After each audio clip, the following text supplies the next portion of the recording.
యెహెజ్కేలు గ్రంథము 24వ అధ్యాయము మొదటి వచనం నుంచి 14వ వచనం వరకు ఉన్నటువంటి సందర్భాన్ని నేను చదివి వినిపిస్తాను. అంతకంటే ముందుగా ఈ సందర్భం మనకు అర్థం కావడానికి 11వ అధ్యాయము 2వ వచనం నుంచి నేను చదివి వినిపిస్తాను. అప్పుడు ఆయన నాకు ఈలాగు సెలవిచ్చెను, నరపుత్రుడా, ఈ పట్టణము పచ్చన పాత్ర అనియు మనము మాంసం అనియు ఇండ్లు కట్టుకున్న అవసరం లేదనియు చెప్పుకొనుచు ఈ పట్టణములో పాపము యోచించి దురాలోచన చేయువారు వీరే. ఈ 11వ అధ్యాయం 2వ వచనంలో ఇశ్రాయేలీలు ఏమని చెప్పుకుంటున్నారు అంటే, ఈ పట్టణము పచ్చన పాత్ర, మనము మాంసం అనియు ఇండ్లు కట్టుకున్న అవసరం లేదనియు చెప్పుకొనుచు. ఇండ్లు కట్టుకున్న అవసరం లేదని అనే దగ్గర 1 అని నంబర్ పెట్టి కింద అవసరం లేదా అని ఒకరితో ఒకరు మాట్లాడుకుంటున్నారంట. మీకు అర్థమయ్యేటట్టుగా చెబుతాను. 597 క్రీస్తుకు పూర్వం బబులోను మహాచక్రవర్తి నెబుకద్నెజరు యెరూషలేం మీదకి వచ్చి ఆ యెరూషలేములో ఉన్నటువంటి రాజకుమారుల్ని, గొప్ప గొప్ప వారిని చెరలోనికి తీసుకుని వెళ్ళాడు. అందులో ప్రవక్త అయిన యెహెజ్కేలు ఉన్నాడు. అంతకంటే ముందు 605లో ఒకసారి వచ్చి తీసుకుని వెళ్ళాడు. అందులో దానియేలు, శద్రకు, మేషకు, అబేద్నెగోలు ఉన్నారు. తర్వాత మరలా 2వ దఫా 597లో వచ్చి ఇంకొంతమందిని తీసుకుని వెళ్ళాడు. అందులో యెహెజ్కేలు ఉన్నాడు. తర్వాత 3వ దఫా 586లో వచ్చి మిగిలినటువంటి చాలామందిని, కొన్ని వేల మందిని తీసుకుని వెళ్ళాడు. 4వ దఫా వచ్చాడు.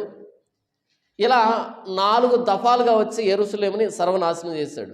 మొదటిసారి 605 కానీ, రెండవసారి 597లో కానీ కొంతమందిని తీసుకుని వెళ్ళిపోయాడు కదా. ఈ 2 దఫాల్లో వెళ్ళిపోయినటువంటి వాళ్ళు మాట్లాడుకుంటున్నారంట. అప్పుడు ఆయన నాకు ఇలాగ సెలవిచ్చెను, నరపుత్రుడా, ఈ పట్టణము పచ్చన పాత్ర అనియు మనము మాంసమనియు చెప్పుకొనుచు ఇండ్లు కట్టుకున్న అవసరం లేదని చెప్పుకొనుచు. అంటే ఇల్లు కట్టుకోవాల్సిన అవసరం ఉంది కదా అని చెప్పుకుంటున్నారు. వాళ్ళతో ఇలా చెప్పు, పచ్చన పాత్ర అంటే మాంసాన్ని ఉడకబెట్టేటువంటి పాత్ర. ఇత్తడి కానీ, రాగి కానీ, ఇనుముతో చేసినది కానీ, కంచుతో చేసినది కానీ పాత్రలు ఉంటాయి.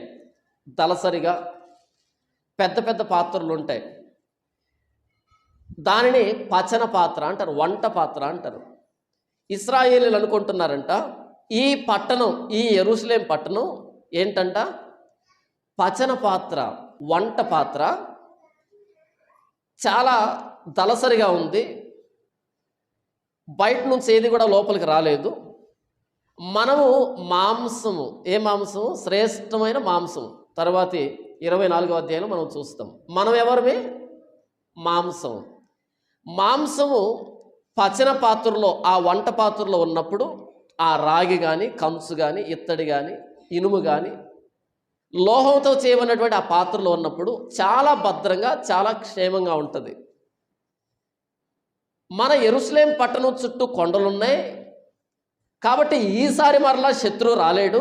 మొదటిసారి అంటే ఏదో తప్పు అయిపోయింది, రెండవసారి అంటే ఏదో పొరపాటు జరిగిపోయింది, ఈ 3వసారి మరలా యెరూషలేం మీదకి శత్రువు రాలేడు. ఎందుకంటే ఇది పచ్చన పాత్ర, చాలా శత్రు దుర్భేద్యమైనటువంటి పట్టణం మనది. మనము పచ్చన పాత్రలో ఉన్నటువంటి మాంసం ఎంత భద్రంగా ఉంటుందో అంత భద్రంగా ఉన్నాం.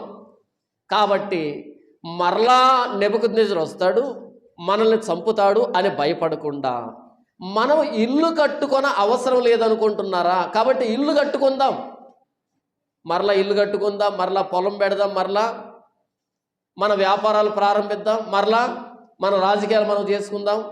ఈసారి శత్రువు రాడు, ఎందుకంటే ఇది పచ్చన పాత్ర, మనం మాంసం, కాబట్టి ఇల్లు కట్టుకుందాం అని చెప్పుకుంటున్నారంట. అలాంటి వారితో దేవుడు యెహెజ్కేలు ద్వారా మాట్లాడిస్తున్నాడు. 24వ అధ్యాయం మొదటి వచనం నుంచి 9వ సంవత్సరం 10వ నెల 10వ దినమున యెహోవా వాక్కు నాకు ప్రత్యక్షమై ఇలాగ సెలవిచ్చెను, నరపుత్రుడా, ఈ దినము పేరు వ్రాసి ఉంచుము, నేటి దినము పేరు వ్రాసి ఉంచుము. ఈ దినము బబులోను రాజు యెరూషలేము మీదకి వచ్చుచున్నాడు. మరియు తిరుగుబాటు చేయు ఈ జనులను గూర్చి ఉపమాన రీతిగా ఇట్లు ప్రకటింపుము. ప్రభు అయిన యెహోవా సెలవిచ్చినదేమనగా, కుండను తెచ్చి దానిలో నీళ్లు పోసి దానిని పొయ్యి మీద పెట్టుము. తొడజబ్బ మొదలుగా మంచి మంచి ముక్కలన్నీ చేర్చి అందులో వేసి మంచి ఎముకలను ఏరి దానిని నింపుము. మందలో శ్రేష్టమైన వాటిని తీసుకొనుము. అందున్న ఎముకలు ఉడుకునట్లు చాలా కట్టెలు పోగు చేయము.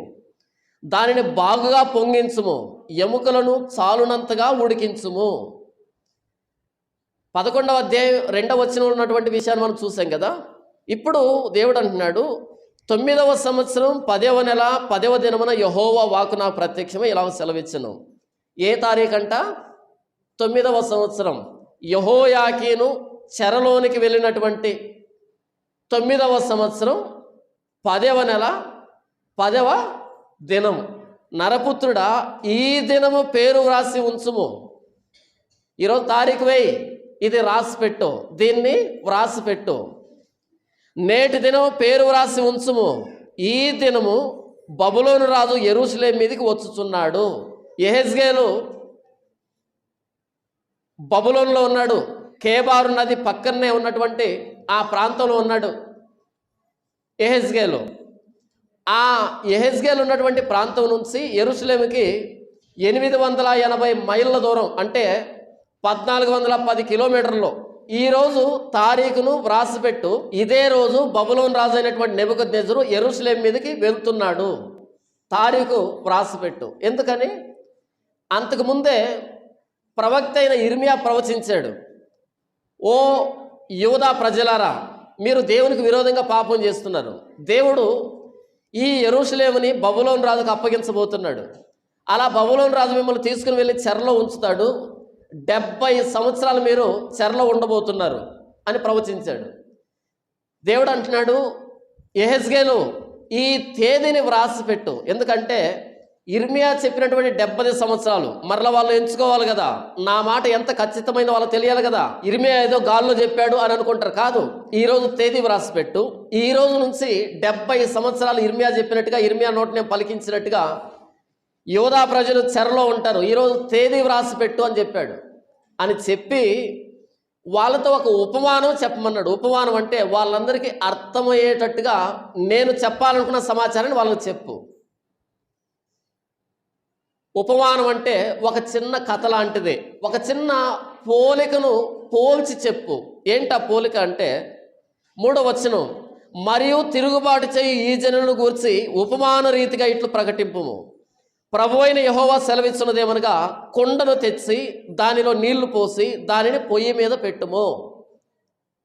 ఒక కుండను తీసుకొనిరా, దానిని పొయ్యి మీద పెట్టు, దానిలో నీళ్లు పోసి 4వ వచనం, తొడజబ్బ మొదలగు మంచి మంచి ముక్కలన్నీ చేర్చి అందులో వేసి మంచి ఎముకలను ఏరి దానిని నింపుము. కొండను తీసుకుని వచ్చి పొయ్యి మీద పెట్టు, దానికి నీళ్లు పోయి దాంట్లో మంచి మంచి ముక్కలు. ఎలాంటి ముక్కలు వేస్తావు? తొడజబ్బ, బోర, మంచి మంచి ముక్కలు అందులో వేయి. తర్వాత మంచి మంచి ఎముకలను అందులో నింపు. ఆ మంచి మంచి మాంస ముక్కల కోసం ఏం చేస్తామంటే 5వ వచనంలో, మందలో శ్రేష్టమైన వాటిని తీసుకొనుము. అందున్న ఎముకలు ఉడుకునట్లు చాలా కట్టెలు పోగు చేయము. దానిని బాగుగా పొంగించుము. ఎముకలను చాలునంతగా ఉడికించుము. ఆ మంచి మంచి ముక్కల కోసం మందలో శ్రేష్టమైనటువంటి పశువుల్ని, మందలో శ్రేష్టమైనటువంటి గొర్రెల్ని వధించు. చాలా కట్టెలు పోగు చేయి. ఎన్ని కట్టెలు పోగు చేస్తావు? చాలా కట్టెలు. ఎందుకు అంటే దానిని బాగుగా పొంగించుము. ఎముకలను చాలునంతగా ఉడికించు. ఎముకలు కూడా ఉడికి ఆ ఎముకల లోపల ఉన్నటువంటి మూలుగు కూడా బయటికి రావాలి. ఎంతగా ఉడికించాలంటే ఎముకకి మాంసానికి సంబంధం లేకుండా అలా బయటకు తీయగానే 2 ఊడిపోవాలి. అన్ని కట్టెలు తీసుకుని వచ్చి అంతగా ఉడికించాలి దాన్ని. ఎందుకు ప్రభువా? ఎందుకు అంటే వాళ్ళు అనుకుంటున్నారు మేము మంచి మంచి మాంసం ముక్కలమే, చెడ్డ చెడ్డ మాంసం ముక్కలన్నీ పోయాయి, 605లో పోయాయి, 597లో వెళ్ళిపోయాయి. మేమెవరమే మంచి మంచి తొడజబ్బ బోర మంచి మంచి ముక్కలమే. యెరూషలేము ఏంటంట, అంతకుముందు అనేక మంది ప్రవక్తలు యెరూషలేమా చెడిపోయావు అని ప్రవచిస్తే ఇప్పుడు వీళ్ళు అనుకుంటున్నారు యెరూషలేము చెడిపోయిన పాత్ర కాదు, యెరూషలేము పచన పాత్ర, వంట వండుకోవడానికి పనికొచ్చే పాత్ర. మనం వంట వండే పాత్రలు ఉంటాయి కదా, ఏ పాత్రలో వండుతాం? కిలుం బట్టి ఉంటుంది. కిలుం అంటే తెలుసా? తుప్పు బట్టి ఉంటుంది. అలాంటి వాటిలో వండుతామా? వండం. మంచి మంచి పాత్రలు, వాటిని మరలా కడిగి తోమి శుభ్రం చేసి అప్పుడు దాంట్లో వంట వండుతాం. ఇశ్రాయేలీలకి దేవుడు ప్రవక్తల ద్వారా యెరూషలేమా చెడిపోయావు, నీ దోషం మరకలాగా కనిపిస్తుంది అని దేవుడు మాట్లాడితే వీళ్ళు అనుకుంటున్నారు కాదు కాదు, యెరూషలేము పచన పాత్ర, మంచి పాత్ర, వంట వండుకోవడానికి పనికొచ్చే పాత్ర. మనం ఎవరివి? మనం చెడిపోయిన ముక్కలం కాదు, మనం మంచి మంచి ముక్కలవి అందులో ఉన్నాం. అప్పుడు దేవుడు అంటున్నాడు ఈ మంచి మంచి ముక్కల్ని ఉడకబెట్టు. యెహెజ్కేలు వాళ్ళు అనుకున్నారు మేము క్షేమంగా ఉన్నామని. దేవుడు అంటున్నాడు ఉడకబెట్టి మంచి మంచి ముక్కల్ని. ఎంతగా ఉడకబెడతావంటే మందలో శ్రేష్టమైన వాటిని తీసుకొనుము, అందున్న ఎముకలు ఉడుకున్నట్లు. ఏం ఉడకాలంట? ఎముకలే ఉడికితే మరి మాంసము ఇలా తీస్తే ఊడిపోతుంది మాంసం. అంతగా ఉడకబెట్టు, ఎముకలు ఉడుకున్నట్లు చాలా కట్టెలు పోగు చేయము, దానిని బాగుగా పొంగించుము, ఎముకలను చాలునంత ఉడికించుము. 6వ వచనం, కాబట్టి ప్రభువైన యెహోవా సెలవిస్తున్నదేమనగా నరహంతకులున్న పట్టణమునకు శ్రమ, మడ్డిగలకుండా మానకుండా మడ్డి కలిగి ఉండకుండా నీకు శ్రమ. చీటి దాని వంతున పడలేదు, వండిన దానిని ముక్క వెంబడి ముక్కగా దాని నుండి తీసుకొని రమ్ము. దాని చేత చిందించబడిన రక్తము దానిలో కనబడుచున్నది. మట్టితో దాన్ని కప్పివేయనట్లు దానిని నేల మీద కుమ్మరింపగా వట్టి బండ మీద దాన్ని చిందించెను. కావున నా క్రోధము రానిచ్చి నేను ప్రతీకారం చేయనట్లు అది చిందించిన రక్తము కప్పబడకుండా దానిని వట్టి బండ మీద నేను ఉండనిచ్చితనే. ప్రభు అయిన యెహోవా సెలవిస్తున్నదేమనగా నరహంతకులున్న పట్టణమునకు శ్రమ, నేనును విస్తరించి కట్టెలు పేర్చబోచున్నాను. యెరూషలేము నరహంతకులున్నటువంటి పట్టణం. ఎలాంటి నరహంతకులున్న పట్టణం అంటే దాని చేత చిందించబడిన రక్తము దానిలో కనబడుచున్నది. మట్టితో దాన్ని కప్పివేయునట్లు దానిని నేల మీద కుమ్మరింపగా వట్టి బండ మీద దాన్ని చిందించెను. ఆదికాండంలో కయీను హేబేలును చంపాడు. చంపిన తర్వాత దేవుడు కయీనుతో, కయీను నీ తమ్ముడు ఎక్కడా? కయీను అన్నాడు నేను నా తమ్ముడికి కాపలాదారున్నా, నేనేమైనా దాదినా, నేనేమైనా సెక్యూరిటీ గార్డ్నా అని అన్నాడు. అప్పుడు దేవుడు అన్నాడు నీ తమ్ముని రక్తం నేలలో నుండి నాకు మొరపెడుతుంది. దేవుడు ధర్మశాస్త్రంలో మీరు జంతువులను వధించినప్పుడు ఏం చేస్తారంటే దానిలో రక్తాన్ని తినకండి, ఆ రక్తాన్ని నేల మీద ఒలికించి మట్టితో కప్పివేయాలి. రక్తాన్ని నేల మీద ఒలికించాలి, దానిని మట్టితో కప్పివేయాలి, అంటే మట్టిలో కలిపివేయాలి. దేవా నీవు నాకు ఇచ్చినటువంటి ఆహారాన్ని బట్టి మీ కృతజ్ఞతలు, ఈ ప్రాణాన్ని తిరిగి నీకే ఇస్తున్నాను అని నన్ను గుర్తిస్తూ రక్తాన్ని ఒలికించినప్పుడు మట్టితో కప్పివేయండి, మిగిలిన మాంసాన్ని తినండి అని చెప్పాడు. అయితే యెరూషలేమంట దాని చేత చిందించబడిన రక్తము దానిలో కనబడుచున్నది, మట్టితో కప్పివేయలేదంట. మట్టితో కప్పివేయడం అంటే అర్థం ఏంటి? మనిషిని చంపేసి రక్తాన్ని మట్టితో కప్పివేసి సరిపోతుందని కాదు. దాని పాపాన్ని కప్పుకునే ప్రయత్నం, దాని పాపాన్ని మాపుకునే ప్రయత్నం చేయాల యెరూషలేము. ఎలాగైతే కయీను హేబేలును చంపి రక్తాన్ని కప్పివేలా, కయీను నీ తమ్ముని రక్తం నేలలోంచి నాకు మొరపెట్టుచున్నదంటే నీ తమ్ముడి రక్తం నేల మీద కనబడుతుంది. అలాగే నరహంతకులున్న పట్టణమునకు శ్రమ. ఎంత హింసను జరిగిందంటే యెరూషలేము 8వ వచనంలో కావున నా క్రోధము రానిచ్చి నేను ప్రతీకారం చేయనట్లు అది చిందించిన రక్తము కప్పబడకుండా దానిని వట్టి బండ మీద నేను ఉండనిచ్చితనే. ఒకవేళ నరికి చంపినప్పుడు మట్టిలో పడిందనుకో రక్తం, కొద్ది కాలానికి కనిపించదు. కానీ వట్టి బండ మీద చంపావు, వట్టి బండ మీద చంపావు అంటే బండ మీద ఎంతకాలం ఉంటుందో. ఇక్కడే బైపాస్లో ఒకసారి యాక్సిడెంట్ జరిగి 3 నెలలు అయిపోయింది. ఆయన తల పగిలిపోయి రక్తం అంతా తార్ రోడ్డు మీద పడిపోయింది. ఇప్పటికీ అక్కడికి వెళ్తే ఆ రక్తపు మరకలు అలాగే కనిపిస్తున్నాయి, నల్లగా మొత్తం పేరుకుపోయింది. వట్టి బండ మీద రక్తం మాసిపోదు, చాలా సమయం పడుతుంది. ఓ యెరూషలేమా, నీవు ఎన్ని పాపాలు చేశావంటే నరహంతకులున్న పట్టణం నీది. కానీ నీవేమనుకుంటున్నావు, మనము మంచి మాంసం ముక్కలమే,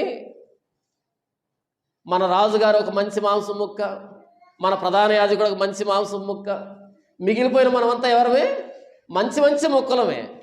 యెరూషలేం ఏంటి, దేవుని దృష్టికి నరహంతకులున్న పట్టణం, దేవుని దృష్టికి. వీళ్ళ దృష్టికి పచన పాత్ర, వంట పాత్ర.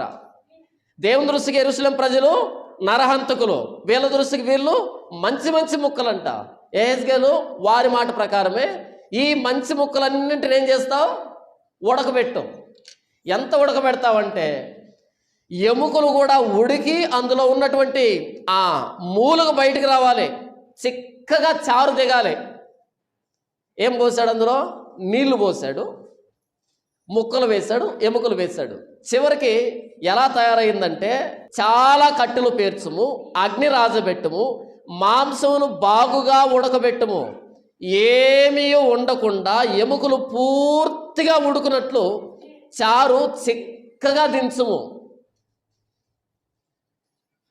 ఎలా ఉడకబెడతావంటే ఏమీ ఉండకుండా. ఏం ఉండకుండా ఏంటి, మంచి మంచి ముక్కలు వేసావు కదా, ముక్కలు కనపడకూడదు. నాకు ఏం కనపడాలి, హలీం చేస్తారు మన ముస్లిమ్స్, లోపల ముక్కలు వేస్తారు కదా, అంతా అయిపోయిన తర్వాత ఏముంటుంది తెలుసా, ముక్కలు కనపడవు. ఏం కనపడతాయి, దారాలు కనిపిస్తూ ఉంటాయి. అంటే హలీం ప్రిపరేషన్ ఎలాగో చెప్పాడు యెహెజ్కేలుకి. ఏమీ ఉండకుండా, ఏమి ఉండకూడదు, ఒక్క ముక్క కూడా కనపడకూడదు, ఏమీ ఉండకుండా ఎముకలు పూర్తిగా ఉడకాలి. ఎంత పూర్తిగా ప్రభువా అంటే చారు చిక్కగా దిగాలి. అది విషయం. మేము మంచి మంచి ముక్కలమే, మేము పాపం చేయలేదు, చాలా మంచి వాళ్ళమే, ఇక మా యెరూషలేం పట్టణం అంటావా పచిన పాత్ర, వంటకు తగినటువంటి పాత్ర అని అనుకుంటున్నారు కదా. ఆ పచిన పాత్రను ఉడకబెడితే లోపల ఉన్నటువంటి మంచి మంచి ముక్కలు, ఆ రాజు కానీ, యాజకుడు కానీ, లేవీలు కానీ, ఈ యూదులు కానీ, ఈ మంచి మంచి న్యాయాధిపతులు కానీ, వీళ్ళంతా ఏం కావాలి, అస్సలు కనబడకూడదు. ఎముకలు సైతం, గట్టిగా ఉన్నటువంటి ఎముకలు సైతం కరిగిపోవాలి, చిక్కగా కావాలి మొత్తం. సరే, చిక్కగా తయారైంది. ఇంతకు ఎవరు తినాలి? 6వ వచనం చూడండి. కాబట్టి ప్రభువైన యెహోవా సెలవిచ్చినదేమనగా, నరహంతకులున్న పట్టణమునకు శ్రమ, మడ్డిగల కుండ. ఇంత కుండ ఏంటది, మడ్డిగల కుండ అంటే మన ఇత్తడి పాత్రలు ఉంటాయనుకోండి, దానికి నొక్కు పోయింది, ఆ నొక్కులోనికి నీళ్లు పోయి కొద్ది కాలానికి కిలుం పడుతుంది, తుప్పు పడుతుంది. ఆ తుప్పు ఎక్కువై ఎర్రగా వస్తుంది కదా, అలా పట్టుకుంటే మట్టిలాగా ఉంటుంది కదా. వీళ్ళేమనుకుంటున్నారు అంటే పచిన పాత్ర యెరూషలేం. దేవుడు ఏమంటున్నాడు, మడ్డిగల కుండ. చాలా నొక్కులు పోయి నీళ్లు తగిలి తుప్పు పట్టి మట్టిగా ఉన్నావు. మడ్డిగల కుండ, మానకుండా మడ్డి కలిగి ఉండకుండా నీకు శ్రమ. ఎక్కడ పడితే అక్కడ నొక్కులు, ఎక్కడ పడితే అక్కడ మడ్డి. అందులో నీళ్లు పోయించాడు, అందులో ముక్కలు వేయించాడు, అందులో చిక్కగా చారు దిగేటట్టుగా ఉడికించాడు. ఇప్పుడు ఆ కూర ఎవరు తినడానికి పనికొస్తుంది? ఆ హలీము ఎవరు తినడానికి పనికొస్తుంది? కిలుం పట్టింది, తుప్పు పట్టింది, ఎవడో తినడానికి పనికిరాదు, ఎందుకంటే కుండ చెడిపోయింది. ఇంతకీ ఏం మాట్లాడుతున్నాడు దేవుడు? 11వ వచనం, తరువాత దానికి తగిలిన మస్టును మడ్డియు పోవునట్లు అది వేడి అయి మెరుగుపట్టు వరకు వట్టి చట్టి పొయ్యి మీదనే ఉంచుము. మొత్తం ఉడికించాడు. ఉడికించిన తర్వాత ముక్క వెంబడి ముక్క మొత్తం తీసేయమన్నాడు, అంతా తీసేయమన్నాడు. ఈ మసాలా దినుసులు వేసి నీళ్లు పోసి మొత్తం ఉడికించినప్పుడు ఈ దీనికి సంబంధించినటువంటి ఈ కూర దానికి అంటుకుంటుంది కదా, పైగా ఎంతవరకు ఉడికించాడు, మొత్తం ఎముకలు సైతం కరిగిపోయేంత వరకు ఉడికించాడు. ఇప్పుడు దీని తాలూకు అవశేషాలు అంటుకుంటాయి కదా, ఇప్పుడు ఏం చేస్తామంటే తరువాత దానికి తగిలిన మస్టును మడ్డియు పోవునట్లు అది వేడి అయి మెరుగుపట్టు వరకు వట్టి చట్టి పొయ్యి మీదనే ఉంచుము. ఈ కూరనంతా కింద పడబోసి, ఎందుకంటే తినడానికి పనికిరాదు ఇక, దీన్ని కింద పడబోసి వట్టి చట్ని పొయ్యి మీద పెట్టి మరలా వేడి చేయి. ఎంతవరకు వేడి చేస్తావు, దాని మస్టు దాని మడ్డి మొత్తం అంతా పోయి మరలా మెరుగు పట్టాలి. ఖాళీ పాత్రని పొయ్యి మీద పెట్టి వేడి చేసి వేడి చేసి వేడి చేస్తూ ఉంటే దానికి అట్టుకున్నటువంటి మస్ట్ ఉంటుంది కదా, అది ఒక పొరలాగా ఊడిపోవడం ప్రారంభమవుతుంది. అవునా? అలా దీన్ని కడగొద్దాం, ఇంకా వేడి చేయి. దేన్ని వేడి చేయి? యెరూషలేం పట్టణాన్ని. దేని గురించి మాట్లాడుతున్నాడు ఆయన? యెరూషలేం పట్టణం గురించి మాట్లాడుతున్నాడు. మా పట్టణం పచ్చిన పాత్ర అన్నారు కదా, ఒకటేం చేస్తా అంటే పచ్చిన పాత్రలో నీళ్లు పోసి మొత్తం ఉడకబెట్టు, ఈ లోపల ఉన్న ప్రజలందరూ ఏమవుతారు? కరిగిపోతారు. పక్కన ఉంచేసాయి ఈ చారంతా. వెళ్ళిపోయిందా? ఇప్పుడు యెరూషలేమును క్లీన్ చేయాలి కదా, మరలా మంట పెట్టు. ఎంత మంట అంటే వీళ్ళు ఉన్నారా గతములో అనే ఆనవాళ్ళు కూడా లేకుండా పొరలు పొరలుగా ఊడిపోయేటట్టుగా వేడి చేయి. 12వ వచనం, అలసట పుట్టు వరకు ఇంతగా శ్రద్ధ పుచ్చుకొనినను దాని విస్తారమైన మస్టు పోదాయను. ఎంతవరకు వేడి చేశాడంట? అలసట పుట్టేంత వరకు వేడి చేశాడంట. అయితే దాని విస్తారమైన మస్టు పోదాయను, పోలే. ఎంత వేడి చేసినా పోలేదంట. మస్టుతో కూడా దానిని అగ్నిలో వేయము. ప్రభువా, నాకు అలసట వచ్చేస్తుంది, వేడి చేసి వేడి చేసి వేడి చేసి దాని మస్టు పోలేదు ప్రభువా, దాని తుప్పు పోలే, అది శుభ్రపడలే. అయితే యెహెజ్కేలు ఏం చేస్తావంటే మస్టుతో కూడా దానిని అగ్నిలో పడే. ఇక పనికిరాదు కానీ దీన్ని అగ్నిలో పడేసే, పగలు కొట్టి అగ్నిలో పడేసే. దేని గురించి మాట్లాడుతున్నాడు ఆయన? 13వ వచనం, నీకు కలిగిన అపవిత్రత నీ కామాతురతయే, నిన్ను శుభ్రపరచుటకు నేను పూనుకొనినను నీవు శుభ్రపడకపోతివే, నా క్రోధము నీ మీద తీర్చుకుని వరకు నీవు శుభ్రపడక ఉందువు. ఓ యెరూషలేమా, నీకు కలిగిన మస్ట్ ఏంటి? నీ కామాతురత. కామాతురత అంటే ఇక్కడ యెరూషలేము చుట్టుపక్కల ఉన్న రాజ్యాల దేవుళ్ళు ఉన్నారు కదా, ఆ దేవుళ్ళు వెంబడి పోవడం ప్రారంభించింది, విగ్రహారాధన చేయడం ప్రారంభించింది. నీకు కలిగిన అపవిత్రత నీ కామాతురత. ఎలాగైతే ఒక గాడిదకి కామం వస్తే అది తన తోటి జంతువుని, తన జతను వెతుక్కుంటుందో, అలా గాడిదలాగా చుట్టుపక్కల దేశాలకు వెళ్ళడం, వారి పండగల్లోనూ వారి పబ్బాల్లోనూ వారి ఊరేగింపుల్లోనూ పాలు పంపులు పొందడం, మరలా ఏమి తెలియని నంగనాచిలాగా వచ్చి యెహోవాను ఆరాధించడం. మోయాబు దేవులని, అమ్మోను దేవులని, ఫిలిస్తీన్ల దేవులని, సిరియా దేవులని, ఈజిప్ట్ దేవులని, రకరకాల దేవులను పెట్టుకున్నాం. ఎలాగైతే ఒక గాడిద తన జతను వెతుక్కుంటుందో కామాతురత్వంతో, అలా ఎంత కోరికతో ప్రవర్తించామంటే ఎక్కడ దేవుడు కనిపించినా మొక్కడం ప్రారంభించాం. ప్రతి చెట్టు కింద బలిపీఠాన్ని కట్టుకున్నావు, ప్రతి పర్వతం మీద బలిపీఠాన్ని కట్టుకున్నావు. ఆ విగ్రహాల నిన్ను తీసుకుని వచ్చింది ఐగుప్తు దేశం నుంచి? నేను కాదా? ఎర్ర సముద్రాన్ని పాయలుగా చీల్చి 10 రకాల తెగుళ్ళు అటువైపు కలుగు చేసి వెండి బంగారాలతో ఆభరణాలతో నిన్ను యువతలు తీసుకుని వచ్చింది. ఇప్పుడు నువ్వు పూజిస్తున్నటువంటి విగ్రహాల, ఇప్పుడు నువ్వు ఊరేగింపు చేస్తున్నటువంటి దేవుళ్ళ, 40 సంవత్సరాలు అరణ్యంలో పోషించింది ఎవరు? ఇప్పుడు బలర్పిస్తున్నవే, ప్రతి పచ్చని చెట్టు కింద ప్రతి పర్వతపు కొన మీద బలర్పిస్తున్నవే ఆ దేవుళ్ళ. నీకు కలిగిన అపవిత్రత నీ కామాతురతయే, నిన్ను శుభ్రపరచుటకు నేను పూనుకొనినను నీవు శుభ్రపడకపోతివే. ఎలాగైతే యెహెజ్కేలు అలసట పుట్టేంత వరకు వేడి చేసినా సరే మస్టు పోలేదో, అలా నేను నిన్ను శుభ్రపరచాలని ఎంత పూనుకున్నా సరే నీవు శుభ్రపడలే. ఎంతమంది ప్రవక్తలు పంపించాను, ప్రతి ఉదయాన ప్రవక్తలను నిద్రలేపి వెళ్ళు ఇర్మియా, వెళ్ళు యెషయా, వెళ్ళు ఆమోసు, వెళ్ళు హోషేయ, జెఫన్యా, ఎంతమంది ప్రవక్తల్ని ప్రతి ఉదయాన్ని నిద్రలేపి నీ దోషాన్ని, నీ అతిక్రమాన్ని, నీ పాపాన్ని నీకు తెలియజేశాను. నువ్వేం చేశావు? ప్రతి ప్రవక్తని హింసించావు, ప్రతి ప్రవక్తని చంపావు, ప్రతి ప్రవక్తని నీ పట్టణంలో రక్తాన్ని ఒలికించావు.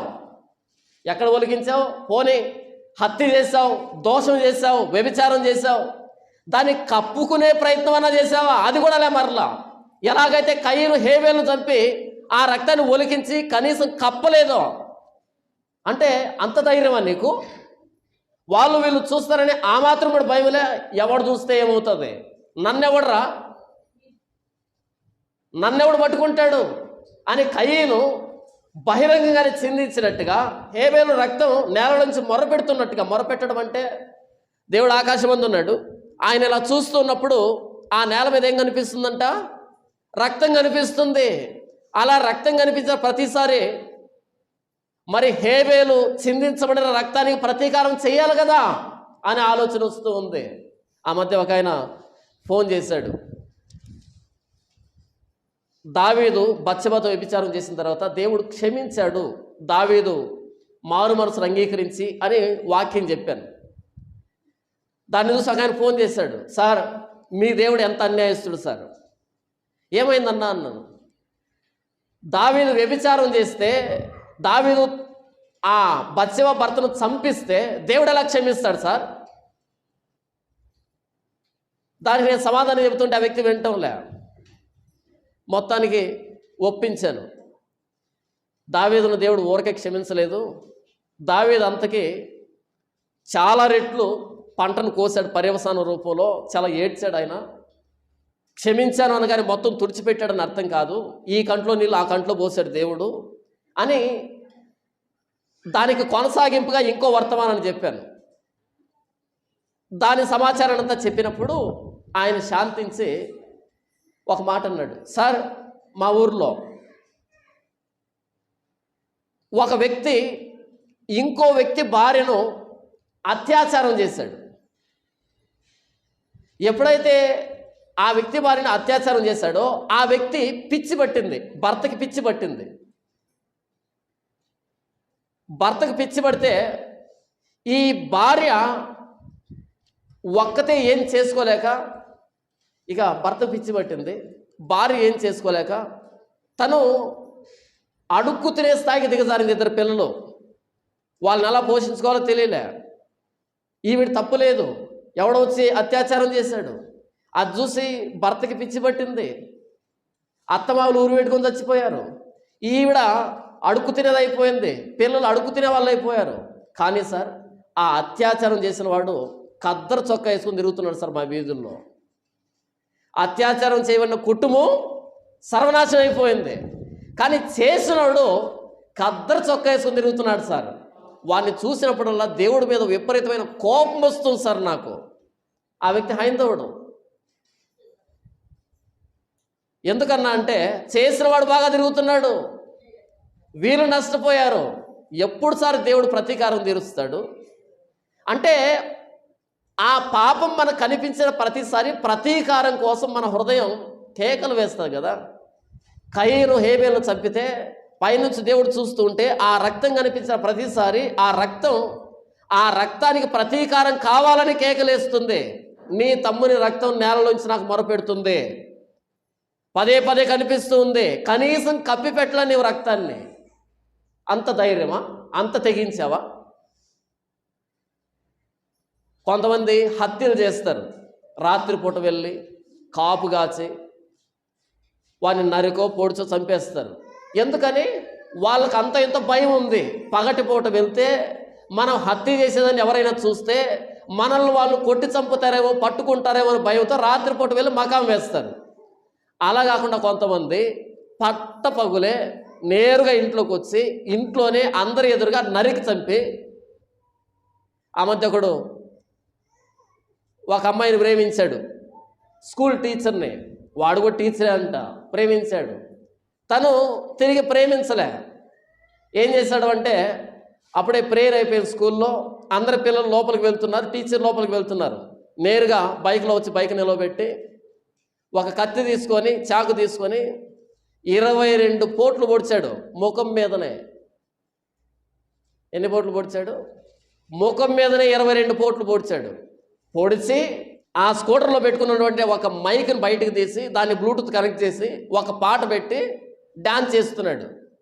అందరూ చూస్తున్నారు. ఏమన్నావు దీన్ని?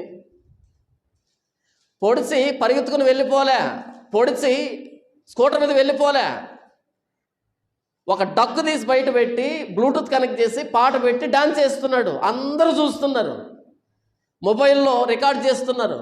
తను గిలగిల కొట్టుకొని చచ్చిపోతుంది, డాన్స్ చేశాడు. అలా డాన్స్ చేసి తీరిగ్గా మరలా అన్ని బైక్లో పెట్టేసి నిదానంగా ఇంటికి వెళ్ళాడు. ఓ కయ్యేను, నీ తమ్ముని చంపావు కదా, కనీసం రక్తాన్ని కూడా మూసి పెట్టలే, అంత భయం లేకుండా ఉన్నావా?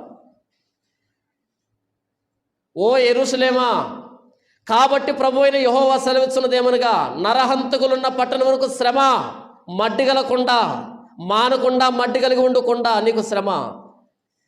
చీటి దాని వంతున పడలేదు, వండిన దాన్ని ముక్క వెంబడి ముక్కగా దానిలోండి తీసుకొని రమ్ము. దాని చేత చిందించబడిన రక్తము దానిలో కనబడుచున్నది. మట్టితో దాన్ని కప్పివేయనట్లు దానిని నేల మీద కుమ్మరింపగా వట్టి బండ మీద దాన్ని చిందించెను. కప్పి పెట్టలే. నిర్భయంగా పాపాలు చేస్తున్నారు యూదులు, నిర్భయంగా పాపాలు చేస్తున్నారు. ఎవడు చూస్తే మాకేంటి, మమ్మల్ని ఎవరు అడిగేది? యెరూషలేము న్యాయాధిపతులు, యెరూషలేము యాజకులు, యెరూషలేము రాజులు రక్తాన్ని చిందించారు, కనీసం కప్పి పెట్టలే. ఎవరైనా చూస్తారేమో, కప్పి పెట్టాల్సిన అవసరం లేదు, ఎందుకంటే మమ్మల్ని ఎవరు శిక్షించేది? 13వ వచనం, నీకు కలిగిన అపవిత్రత నీ కామాతురతయే, నిన్ను శుభ్రపరచుటకు నేను పూనుకొనినను నీవు శుభ్రపడకపోతివి. ఎన్నోసార్లు ప్రవక్తలు పంపించి నిన్ను శుభ్రపరచాలని ప్రయత్నం చేశాను, నిన్ను బాగు చేయాలని ప్రయత్నం చేశాను, కానీ నువ్వు శుభ్రపడలే. ఇప్పుడేం చేస్తాను? నా క్రోధమును నీ మీద తీర్చుకునే వరకు నీవు శుభ్రపడక ఉందువు. ఇక ఏం చేస్తాను నేను? నా క్రోధాన్ని తీర్చుకుంటా.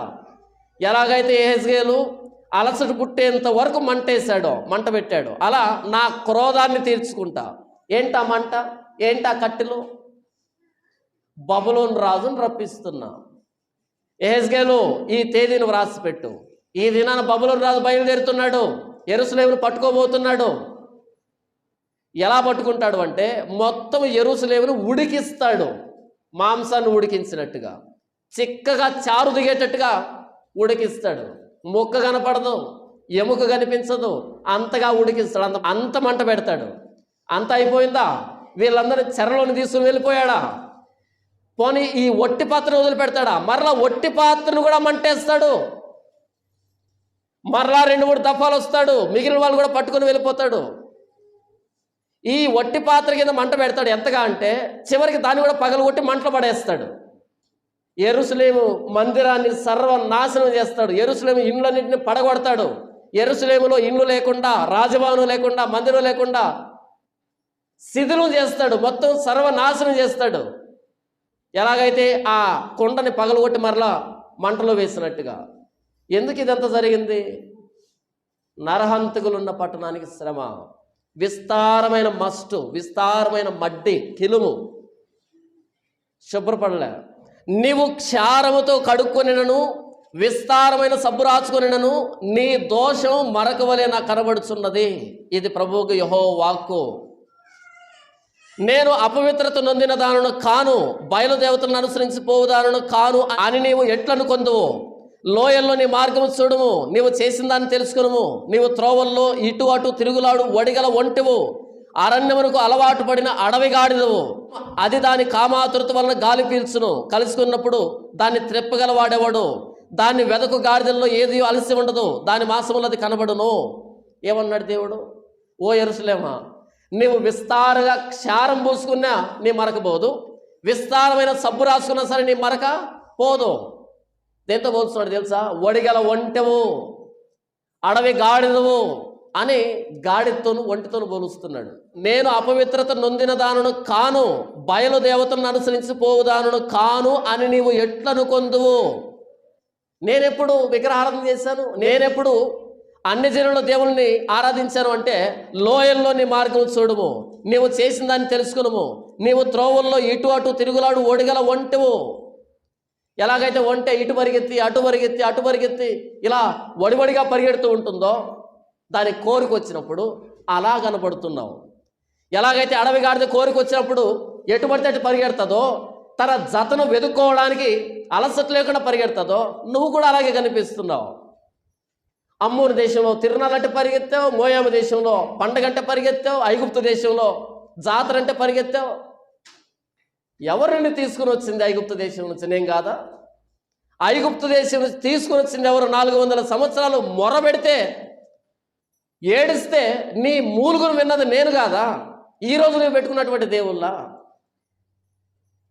కాబట్టి ఓ యెరూషలేమా, బబులోను రాజును రప్పించి బబులోను సైన్యాన్ని కట్టెలుగా పేర్చి మొత్తం యెరూషలేముని పచ్చని పాత్రగా చేసి మిమ్మల్ని ముక్కలుగా చేసి నీళ్లు పోసి మొత్తం ఉడికిస్తాను, ఏమీ లేకుండా చిక్కగా ఉడికిస్తాను, దాన్ని మట్టి మీద పడబోస్తాను.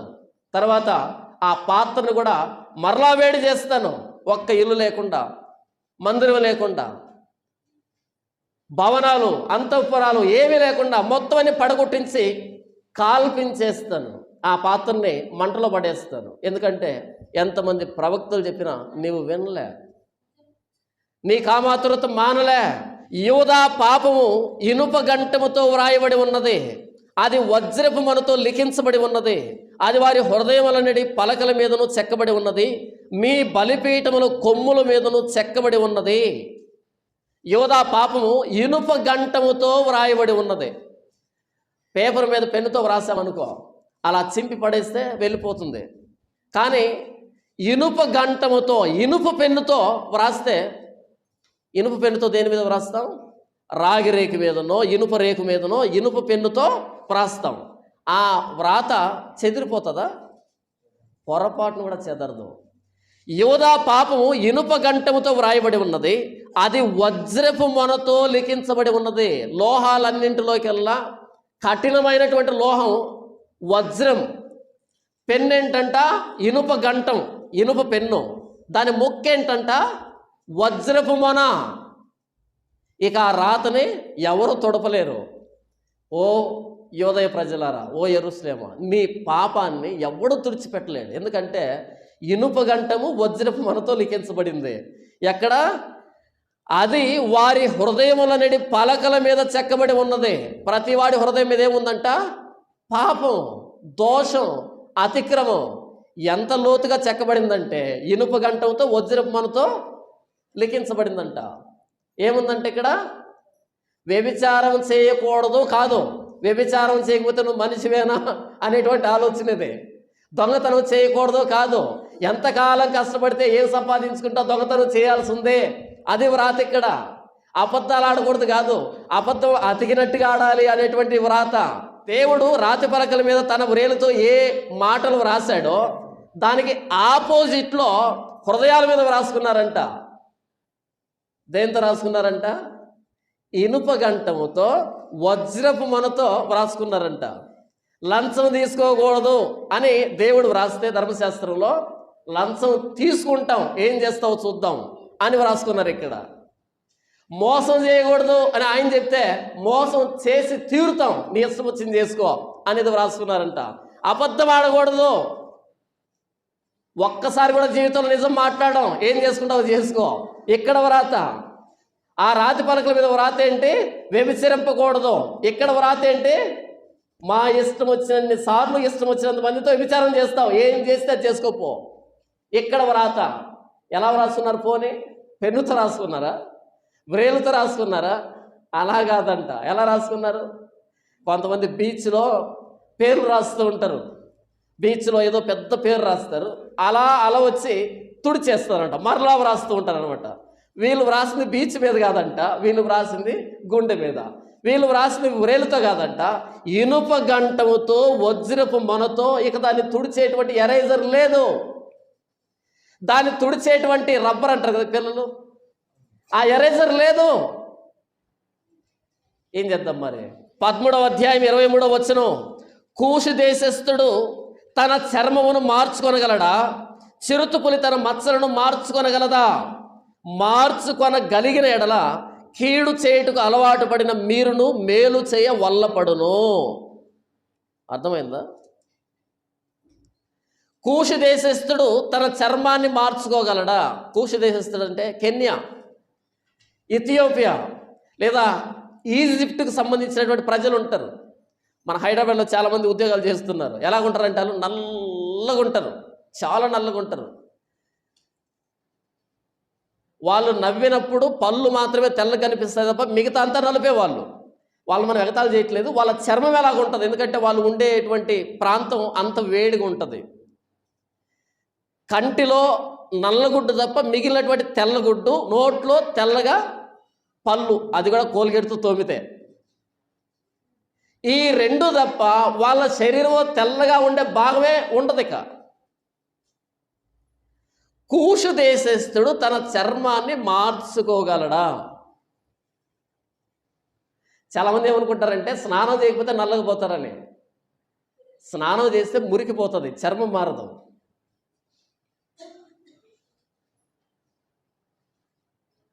కూషు దేశస్థుడు తన చర్మాన్ని మార్చుకోగలడా? ఆ మధ్య ఫెయిర్ అండ్ లవ్లీ వాడు ఒక యాడ్ ఇచ్చాడు. మా ఫెయిర్ అండ్ లవ్లీ వాడితే ఇదిగో మొదటి వారం ఇలా ఉంటారు, రెండో వారం ఇలా ఉంటారు, మూడో వారం ఇలా ఉంటారని ఒక స్ట్రిప్ ఇచ్చాడు. మొదటి వారం అంటే ఇలా పెట్టుకుంటే అలా కనిపిస్తామంట, రెండో వారం ఇలా పెట్టుకుంటే అలా కనిపిస్తామంట. 7 వారాలకే నిగనిగలాడిపోయేటువంటి చర్మ సౌందర్యం అనేటట్టుగా ఫెయిర్ అండ్ లవ్లీ వాడు అడ్వర్టైజ్మెంట్ ఇచ్చాడు. ఇస్తే దానికి ఒక ఇథియోపియా దేశస్థుడు ఒక సవాల్ చేసినట్టుగా, ఎవరికి? ఫెయిర్ అండ్ లవ్లీ కంపెనీకి. ఏమని సవాల్ చేశాడంటే 7 వారాలు కాదు 70 వారాలు 7 సంవత్సరాలు నీ ఇష్టం, నన్ను తెల్లగా చేస్తావా అని సవాల్ చేశాడు. ఫెయిర్ అండ్ లవ్లీ పూసుకోవడం కాదు, ఫెయిర్ అండ్ లవ్లీలో పాతి పెట్టినా సరే ఇంత కూడా తెలుపు రాడనమాట. ఎందుకంటే చర్మమే నలుపు. కూషు దేశస్థుడు తన చర్మాన్ని మార్చుకోగలడా? ప్రశ్న. మార్చుకోలేడు, సాధ్యం కాదు. చర్మాన్ని మార్చుకుంటామా? మార్చుకోలేము. చిరుతపులి తన మచ్చలను మార్చుకోగలదా? చిరుతపులి మీద మచ్చలు ఉంటాయి, ఆ మచ్చల్ని అది మార్చుకోగలుగుతుందా? పెయింట్ కాదు అది, వెంట్రుకలే నల్లగా వస్తాయి. ఆ ప్రాంతంలో వెంట్రుకలే నల్లగా ఉంటాయి. నల్లగా ఉన్న వెంట్రుకను తెల్లగా ఎలా చేయగలుగుతాం? కూషు దేశస్థుడు తన చర్మాన్ని మార్చుకోలేడు, చిరుతపులి తన మచ్చలను మార్చుకోలేదు. అలాగే కీడు చేయుటకు అలవాటు పడిన మీరును మేలు చేయ వల్లపడదు. ఎంత అద్భుతమైన పోలిక చూడండి. కూషు దేశస్థుడు ఎలాగైతే చర్మాన్ని మార్చుకోలేడో, చిరుతపులి తన మచ్చలను ఎలాగైతే మార్చుకోలేదో, అలాగే కీడు చేయడానికి అలవాటు పడిన మీరు మేలు చేయ వల్లపడదు. మహాజ్ఞాని అయిన సొలొమోను ఒక మాట అన్నాడు. 27వ అధ్యాయం సామెతల గ్రంథం 22వ వచనం. 3ని రోటిలోని గోధుమల్లో వేసి రోకట దంచినను వాని మూడత వదిలిపోదు.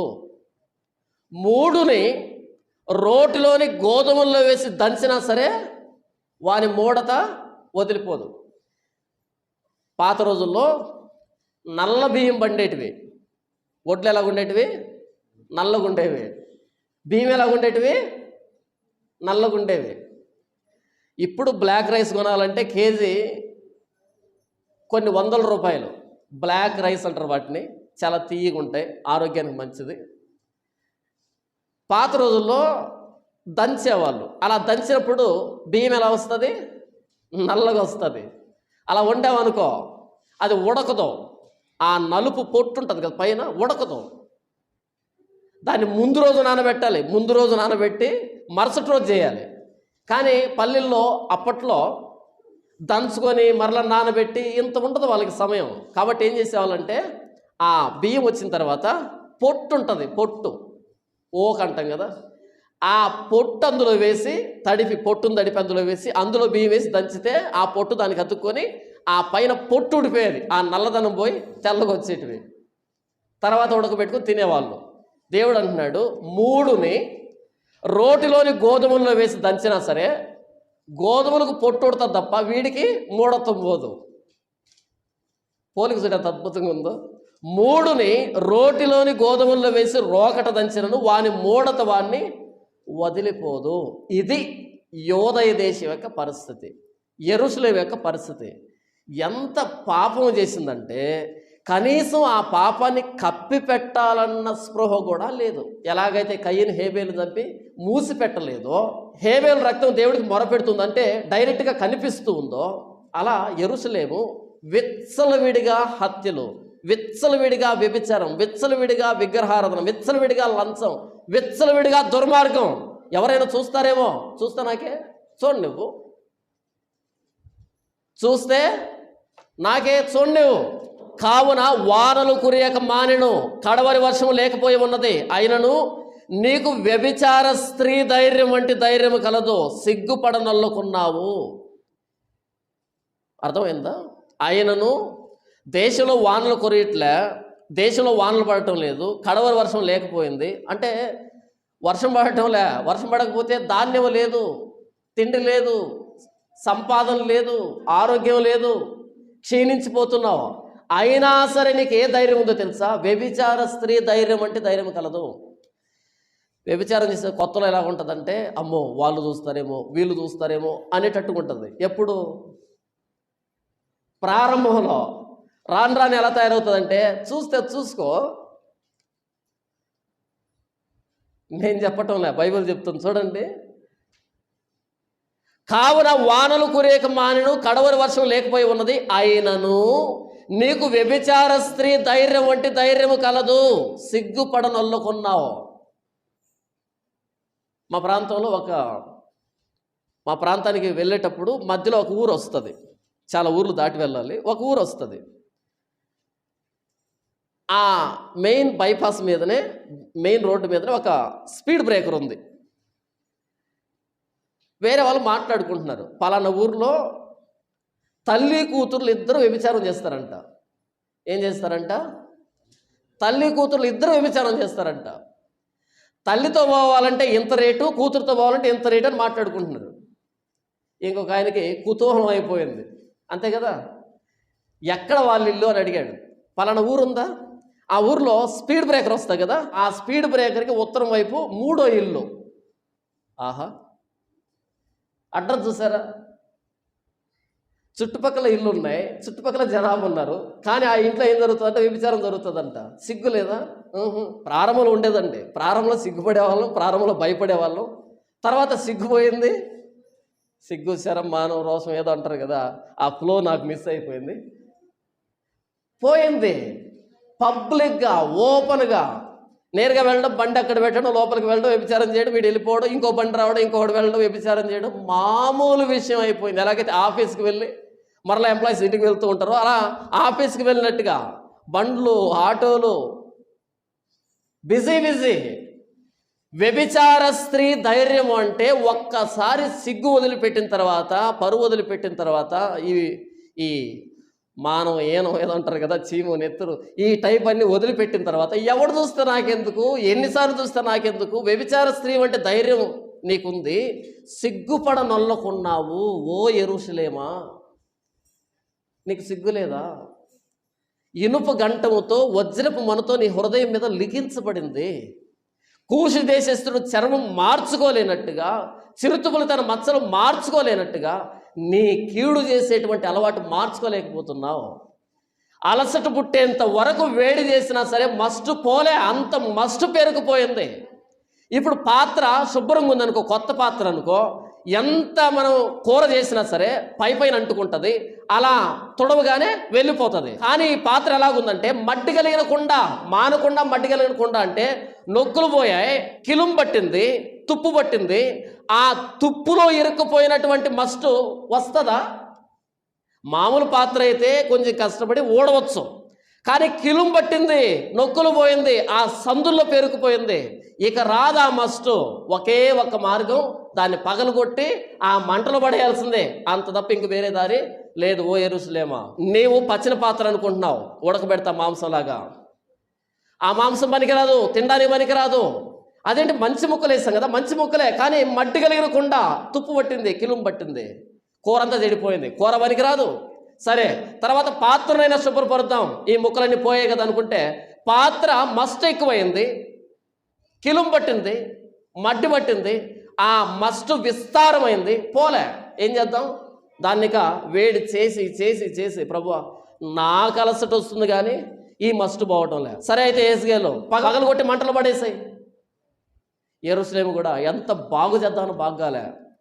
ఇక యెరూషలేము కోలుకోకుండా 70 సంవత్సరాలు పగలు కొట్టి మంటలు పడేసాడు, అయిపోయింది.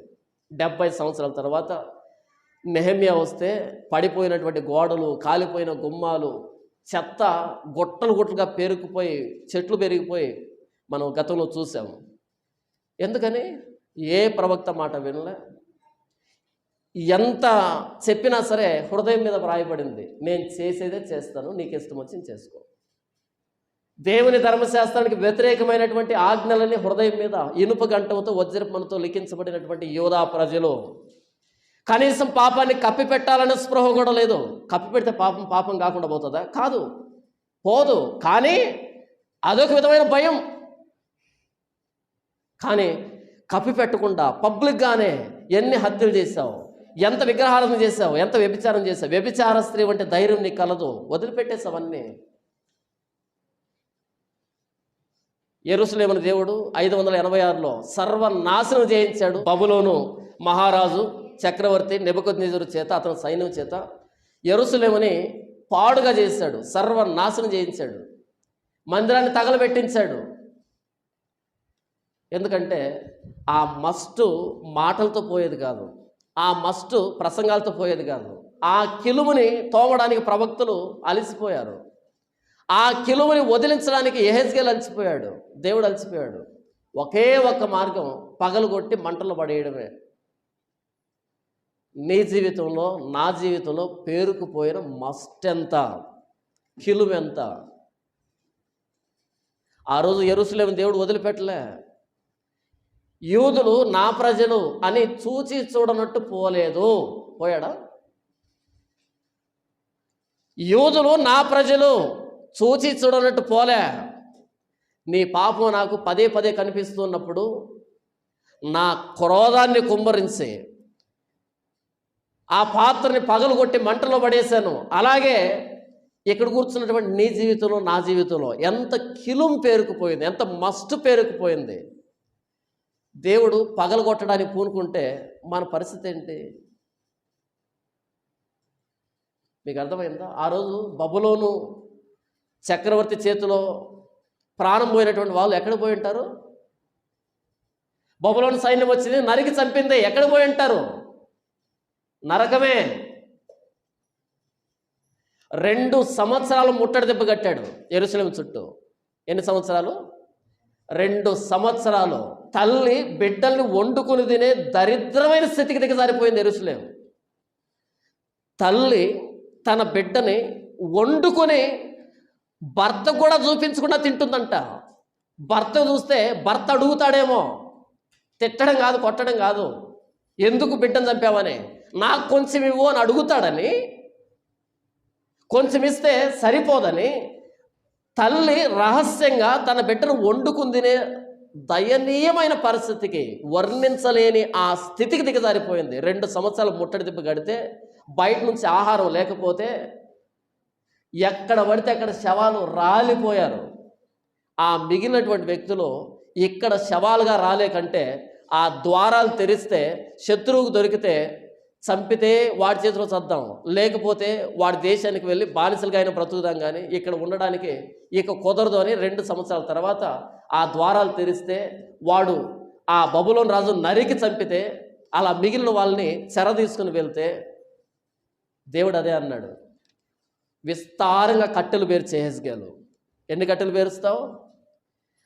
కొన్ని దేకు, చాలా కట్టెలు కావాలి, ఉడకబెట్టాలి ఉడకబెట్టాలి ఉడకబెట్టాలి. ఎంతగా ఉడకబెట్టాలంటే మాంసం కరిగిపోవాలి, ఎముకలు కూడా కరిగిపోయి మొత్తం చిక్కగా తయారు కావాలి. నీవు పోసిన నీళ్ళన్నీ చిక్కటి ద్రవంగా మారిపోవాలి, అంతగా ఉడకబెట్టాలి. 2 సంవత్సరాలు ముట్టడి దెబ్బ, 2 సంవత్సరాలు తీవ్రమైన కరువు. ఒక తల్లి తన బిడ్డని కోసుకుని భర్తకు తెలియకుండా తినడానికి సిద్ధపడిందంటే ఊహించండి ఆ కరువుని. అన్ని కట్టెలు పేర్చే యెహెజ్కేలు. అంతటితో అయిపోయిందా ప్రభు? అయిపోలే. కూరను వంచేసి ఇక పట్టణాన్ని తగలబెట్టు, పట్టణాన్ని పడగొట్టు, మందిరాన్ని పడగొట్టు. దేవుడు పాపాన్ని ఉపేక్షించడు. దేవుడు పాపాన్ని చూచి చూడనట్టు ముఖం తిప్పుకోడు అన్నది చెప్తున్నా నేను. ఎంతమంది ప్రవక్తలు యెరూషలేముకి బోధించారు విన్నావా? వినలే. చివరికి ఏమైంది? మొత్తం యెరూషలేము తగలబడిపోయింది, ప్రాణాలు పోయాయి. చనిపోయి నువ్వు ఎక్కడికి వెళ్ళావు? నరకానికి వెళ్ళావు. ఇందుకేనా ఐగుప్తు దేశం తీసుకుని వచ్చింది? ఇందుకేనా అబ్రహాం వరుసలో పుట్టింది? ఎందుకైనా వాగ్దాన దేశానికి వచ్చింది? నరకానికి పోవడానికా? అమ్మోని దేశం నుంచి నరకానికి వెళ్ళారంటే న్యాయం, వాళ్ళకి ధర్మశాస్త్రం తెలీదు, నీతి న్యాయాలు తెలీదు. మోయాబు దేశం నుంచి నరకానికి వెళ్ళారంటే న్యాయం, పాపం చేశారు కాబట్టి. ఐగుప్తీయులు నరకం పోయారంటే న్యాయం, సిరియా ప్రజలు నరకానికి పోయారంటే న్యాయం, ఫిలిస్తీన్లు నరకానికి పోయారంటే న్యాయం. యోదయ దేశంలో పుట్టి దేవుని ధర్మశాస్త్రం చేతబట్టుకొని అబ్రహాం వరుసలో పుట్టి విమోచించబడిన జనాభాని పేరు పెట్టుకొని నరకానికి పోతే ఎందుకు పుట్టావు అసలు? అది మొదటి ప్రశ్న. అసలు ఎందుకు పుట్టాలి? ఇక్కడ కూర్చున్న నీ పాపాన్ని, నా పాపాన్ని దేవుడు ప్రతిరోజు చూస్తూనే ఉన్నాడు. హేబేలు రక్తాన్ని దేవుడు చూశాడు, ప్రతీకారం చేశాడు. నీ పాపాన్ని, నా పాపాన్ని దేవుడు చూస్తూనే ఉన్నాడు. దేవుడు ఎక్కడున్నాడు? ఆకాశం ముందు ఉన్నాడు. మనం ఎక్కడున్నాం? భూమి మీద ఉన్నాం. మనం పాపం చేసేటప్పుడు 4 వైపులో చూస్తాం, ఎవరైనా చూస్తున్నారా అని. వీళ్ళు చూసినా చూడకపోయినా వాళ్ళు కూడా అలాంటి వాళ్ళే. ఇప్పుడు పాపం చేసేటప్పుడు ఎవరైనా చూస్తున్నారా? ఏమైనా చూసినప్పుడు నాగార్జున కనిపించాడు అనుకో, ఉలిక్కి పడతాను, అయ్యో నాగార్జున చూస్తున్నాడని. ఆయన ఉత్తముడా, మంచోడా? నాకంటే ఎక్స్పీరియన్స్ కదా, నాకంటే పెద్దోడు, నాకంటే ఎక్స్పీరియన్స్. ఇటు చూశారు, ఇంకెవరో కనిపించారు. జూనియర్ భవిష్యత్తు పాపి, అవునా, ఫ్యూచర్ సిన్నర్. వీళ్ళిద్దరు కదా నేను భయపడాల్సి ఉంది. పైన ఒక ఆయన ఉన్నాడు, దేవుడు ఆకాశం మందు ఉన్నాడు, ఆయన నరుల్ని తేరి చూస్తున్నాడు. ఆయన కంటిని మూసిపెట్టేదానికి మనకు సామర్థ్యం లేదు, అంతరంగాన్ని చూస్తున్నాడు. మహాజ్ఞాని అయిన సొలొమోను ఒక అద్భుతమైన మాట చెప్పాడు. పాతాళమును అగాధ కోపమును యెహోవా కనబడుచున్నవే. పాతాళం ఎక్కడుంది ఏమో, అగాధం ఎలా ఉంటుంది ఏమో. సముద్రం పైన మనకి పచ్చగా కనపడుతుంది కానీ లోపల అగాధం కనపడుతుందా? లోపల చీకటే. కానీ యెహోవాకి ఎలా కనపడుతున్నాయంట? పాతాళమును అగాధ కోపమును యెహోవాకు కనబడుచున్నవి, నరుల హృదయములు మరి తేటగా ఆయన కనబడుచున్నవి. అగాధాన్ని స్పష్టంగా చూసే దేవుడి కంటికి, పాతాళాన్ని స్పష్టంగా చూసే దేవుని కంటికి నా హృదయంలో ఉన్న పాపపు ఆలోచన, నా హృదయంలో ఉన్నటువంటి ఈ మస్టు మరి తేటగా కనబడుతున్నది. అలాంటప్పుడు ఎంత ధైర్యంగా తిరుగుతున్నాం కదా, ఎంత ధైర్యంగా బ్రతుకుతున్నాం కదా. మంచోళ్ళం అనుకుంటున్నాం మనకు మనం. ఆదివారం ఉదయాన్నే తలస్నానం చేసి తెల్ల బట్టలు కట్టుకొని నేను మంచోడిని, నేను మంచోడిని. మంచోళ్ళం ఎందుకు అవుతాం? ఆకాశమందు దేవుడు ఉన్నాడు, ఆయన ప్రతిరోజు చూస్తున్నాడు, మన జీవితాలు చూస్తున్నాడు, మన అంతరంగాన్ని చూస్తున్నాడు. నేను మంచోనే కదా, నేను మంచోనే. ఎందుకని? మీరు పైన బ్లేజర్ దగ్గర ఆగారు, పైన ఆగారు, ఇక్కడ ఆగారు మీరు, అంతే. మీ చూపు ఎక్కడి దాకా వస్తుంది? ఈ జేబు దాకా వస్తుంది, ఈ చొక్కా వరకు వస్తే ఆగిపోతుంది చూపు, ఇంక దాటి లోపల పోదు కదా. ఈ వస్త్రాన్ని దాటి లోపలికి వెళ్ళే చూపు ఎవరిదంటే ఆయనదే. ఆ రోజు యెరూషలేము దేవుడు విడిచిపెట్టలేదు అన్నది ఇంతవరకు వివరించాను. ఆయన క్రోధాన్ని కుమ్మరించాడు, ఆయన క్రోధంలో ఉడకబెట్టాడు అందరినీ. ఆయన క్రోధంలో యెరూషలేముని సర్వనాశనం చేశాడు. ఇంతవరకు దాన్ని వివరించాను. ఇప్పుడు ప్రశ్న ఏంటంటే, మరి ఆయన కంటి ఎదురుగానే ఇంకా పాపం చేస్తున్నాం కదా, మనల్ని తప్పించేది ఎవరు? విస్తారమైన మస్టు, విస్తారమైన కల్మషం, విస్తారమైన పాపాన్ని అంతరంగంలో పెట్టుకుని ఉన్నామే, మన జీవితంలో పెట్టుకుని ఉన్నామే. ఎవరు మనల్ని రక్షిస్తారు? ప్రభువైన యేసుక్రీస్తు వారు ఒక పరిసయ్యుని ఇంటికి భోజనానికి వెళ్ళాడు. ఆయన భోజనానికి కూర్చుని ఉన్నప్పుడు వెనకాల నుంచి ఒక స్త్రీ పరిగెత్తుకుంటూ వచ్చింది. ఆవిడ పాపాత్మురాలైన స్త్రీ. ఇంగ్లీష్ బైబిల్లో ది టౌన్ హ్యార్లట్ అని ఉంటుంది. అంటే ఆ పట్టణం అందరికీ శరీరాన్ని అమ్ముకునేటువంటి స్త్రీ, వ్యభిచార స్త్రీ. టౌన్ హ్యార్లెట్ అంటే ఆ టౌన్లో ఎవరిని అడిగినా సరే ఆవిడ ఇంటి అడ్రస్ చెప్తారు. వ్యభిచారం చేస్తుంది, ది టౌన్ హ్యార్లెట్, పాపాత్మురాలైన స్త్రీ. పేరు చెప్పలే బైబిల్. పరిగెత్తుకుంటూ వచ్చింది, యేసుప్రభు పాదాలు లాక్కుంది, ముద్దు పెట్టుకుంది, కన్నీళ్లు గార్చింది, అత్తరు పోసింది, తల వెంట్రుకలతో తుడుస్తూ ఉంది, ముద్దు పెట్టుకుంటుంది, మరలా తుడుస్తూ ఉంది. ఆ పరిసయుడు అనుకున్నాడు, ఈవిడ పాపాత్మురాలైన స్త్రీ, ఈవిడ నా ఇంటి గడప దొక్కడానికి నేను ఒప్పుకోను, వెనకదారిలోంచి వచ్చింది. అలాంటి ఆవిడ ఆయన పాదాలు పట్టుకుంటూ ఉంటే ఎలా పట్టుకొని ఇచ్చాడు ఈ వ్యక్తి? యేసు ప్రభు ఆవిడ వైపు చూసి అన్నాడు, నీవు నన్ను విస్తారంగా ప్రేమించావు కాబట్టి నీ విస్తార పాపాలు క్షమించబడ్డాయి. పాత నిబంధనలో విస్తారమైన మస్టు, విస్తారమైన ఆ కల్మషం దేవుడు ఏం చేశాడు? మంట పెట్టించాడు. ఏజ్గేల్ అన్నాడు, ప్రభువా అలసట వస్తుంది కానీ ఒక్క మొక్క కూడా ఊడిపోవటంలే. దేవుడు అన్నాడు, పగలగొట్టి మంటలు పడేసే. యెరూషలేముని మంటలో పడేశాడు. కానీ కొత్త నిబంధనలో విస్తారమైన మస్టుని ప్రభు అయిన యేసుక్రీస్తు వారు ఒక్క మాటతో నీ విస్తారమైన పాపాలు క్షమించబడ్డాయి. ఎందుకు? నన్ను విస్తారంగా ప్రేమించావు కాబట్టి. తేడా అర్థమైంది పాత నిబంధన కొత్త నిబంధనకి. ప్రభువా విస్తారమైన మస్టు పోవట్లే, అయితే పడే, పగలగొట్టే. కొత్త నిబంధనలో నీవు నన్ను విస్తారంగా ప్రేమించావు, నీ విస్తార పాపాలు క్షమించబడ్డాయి. అంతకంటే మరి శ్రేష్టమైన ప్రభు అయిన యేసుక్రీస్తు వారు శిలువలో మేకులతో కొట్టించుకున్నాడు, గుండెల్లో బల్లెంపోటు పొడిపించుకున్నాడు, రక్తం ధారలుగా కారుతూ ఉంది. ఆయన రక్తాన్ని మనం ఆశ్రయించినప్పుడు ఆయన కుమారుడైన యేసుక్రీస్తు రక్తం ప్రతి పాపం నుంచి మనల్ని కడిగి పవిత్రపరుస్తుంది. ఆ రోజు యెహెజ్కేలు పెట్టిన మంట ఆ కొండలోని మస్టును తీసివేయలేకపోయింది. పాత నిబంధనలో ప్రవక్తలు ఎంత ప్రవచించినా సరే ఇశ్రాయేలుల పాపం పోలే. కానీ ప్రభు అయిన యేసుక్రీస్తు వారి రక్తం ప్రతి పాపం నుంచి మనల్ని కడిగి పవిత్రులుగా చేస్తుంది అని యోహాను గారు చెప్పారు. ఇది అనేకుల కొరకై చిందించబడుతున్న క్రొత్త నిబంధన వలన రక్తం. పాత నిబంధనలో పగలగొట్టడమే, తగలబెట్టడమే, క్రోధం కుమ్మరించడమే. క్రొత్త నిబంధనలో ఇది అనేకుల కొరకై చిందించబడుతున్న క్రొత్త నిబంధన వలనైనా నా రక్తం. ప్రభు అయిన యేసుక్రీస్తు వారు నీ పాపాన్ని నా పాపాన్ని కడగడానికి, మన విస్తారమైన మస్టుని తీసివేయడానికి ప్రభు అయిన యేసుక్రీస్తు వారు శిలువలో ప్రాణం పెట్టాడు, ఆయన రక్తం కార్చాడు. ఆ రక్తంతో మన అంతరంగాన్ని కడుక్కుంటున్నామా? ఆ రక్తంతో మన జీవితాన్ని కడుక్కుంటున్నామా? ఆ రక్తంతో మన గుండెల మీద వ్రాయబడినటువంటి పాపపు ధర్మశాస్త్రాన్ని తుడిచి వేసుకుంటున్నామా అన్నది ప్రశ్న. ఇంతవరకు నేను చెప్పిన దాంట్లో దేవుడు పాపాన్ని ఉపేక్షించలేదని చెప్పాను. ఇప్పటికీ ప్రభు అయిన యేసుక్రీస్తు వారిని ఆశ్రయించి మరలా పాపానికి వెళ్తూ ఉంటే ఇంకెవరు మనల్ని రక్షిస్తారు? ప్రభు అయిన యేసుక్రీస్తు వారిని అంగీకరించి ఆయన రక్తంలో కడగబడి ఇప్పటికీ పాపం చేస్తూ ఉంటే, నీవు చేసే పాపం నాకు తెలియదు, నేను చేసే పాపం నీకు తెలియదు, కానీ మనందరి హృదయాలను తేటగా చూసే దేవుడి కంటికి ఏది మరుగులేదు కదా, ప్రతిదీ బహిరంగమే కదా.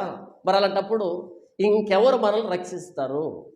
యేసు ప్రభు శిలువ మీద ప్రాణం పెట్టిన తర్వాత కూడా పాపం చేస్తే ఎవరు రక్షిస్తారు? ఇంకో రక్షకుడు ఉన్నాడా? యేసు ప్రభు మరలా వచ్చి ప్రాణం పెడతాడా? తండ్రి, ఇంతవరకు యెహెజ్కేలు గ్రంథం 24వ అధ్యాయంలో మట్టి కలిగినటువంటి కొండలో ఉడికించినటువంటి ఆ మాంసం, ఆ ముక్కల గురించి, ఆ ఎముకల గురించి, పగలగొట్టబడినటువంటి ఆ పాత్ర గురించి, తగలబెట్టబడినటువంటి ఆ యెరూషలేము పట్టణం గురించి మీరు మాట్లాడుతూ వచ్చారు. మీరు పాపాన్ని కాదు, ఉపేక్షించే దేవుడు కాదని మీరు తెలియజేస్తూ వచ్చారు. తండ్రి, విస్తారమైన మస్టును సైతం నా ప్రభు అయిన యేసుక్రీస్తు వారి పాదాలను ముద్దు పెట్టుకునడం ద్వారా విస్తార పాపాలు క్షమించబడ్డాయని క్రొత్త నిబంధనలో లిఖించబడింది. ప్రభు అయిన యేసుక్రీస్తు వారి రక్తం ప్రతి పాపం నుంచి మనల్ని కడిగి పవిత్రపరుస్తుందని వ్రాయబడింది. నా పాపాలను తుడిచివేయ నిమిత్తమై ప్రభు అయిన యేసుక్రీస్తు వారి రక్తం చిందించబడిందని లేఖనాలు చెబుతూ ఉన్నాయి. నా విస్తారమైన పాపాన్ని క్షమించడానికి నా ప్రభు అయిన యేసుక్రీస్తు వారి శిలువలో ప్రాణం పెట్టిన విధానాన్ని బట్టి మీకు వందనాలు. ఆయన కార్చిన రక్తంలో నా జీవితాన్ని కడుక్కొనడం ద్వారా ఉచితంగా పరిశుద్ధుడిగా, ఉచితంగా నీతిమంతుడిగా మీరు చేసినందుకై మీ కృతజ్ఞతలు. మీ ఉగ్రతని నా మీద కాకుండా ప్రభు అయిన యేసుక్రీస్తు వారి మీద కుమ్మరించడం ద్వారా నన్ను మీరు రక్షించినందుకై, నన్ను మీరు శుద్ధీకరించినందుకై మీ కృతజ్ఞతలు. ప్రభువైన యేసుక్రీస్తు వారి శ్రేష్టమైన నామములో మీకు సమర్పిస్తున్నాను తండ్రి. ఆమేన్. ఒకవేళ కాకపోతే, తండ్రి ఇంకా నేను విస్తారమైన పాపంలో జీవిస్తున్నాను నాయన, నా పాపాన్ని క్షమించు. నా ప్రభువైన యేసుక్రీస్తు రక్తంతో నా హృదయాన్ని కడుగు. నా మస్టును తీసివేయండి, నా కిలువను తీసివేయండి. మీరు వాడుకునేదానికి అర్హమైన పాత్రగా మరలా చేయండి. మీ ఉగ్రత నుంచి నన్ను తప్పించండి. నా ప్రభువైన యేసుక్రీస్తు వారి రక్తంలో నా అంతరంగాన్ని, నా జీవితాన్ని కడగండి. నన్ను పవిత్రంగా చేయండి. ప్రభువైన యేసుక్రీస్తు వారి శ్రేష్టమైన నామములో ప్రార్థిస్తున్నాను తండ్రి. ఆమేన్.